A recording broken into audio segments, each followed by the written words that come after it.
ajo që fjala e Zotit na mëson, edhe nëpërmjet apostullit Paul, edhe nëpërmjet Zotit Jezus, është që ne duhet të përshtatemi në kulturën që jetojmë. Jo të bëhemi si kultura, por të jemi aty për njerëzit që na rrethojnë.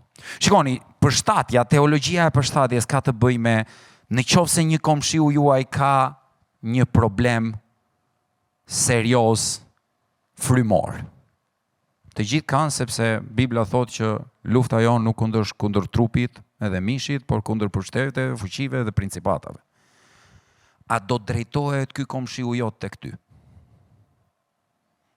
A keti këtë lloj marrëdhënie me këtë person, me këta persona që të rrethojnë, që të drejtohen tek ty? Përshtatja ka të bëjë me të qenurit prezent. Përshtatja ka të bëjë me të qenurit aty me njerëzit kur ata kanë nevojë.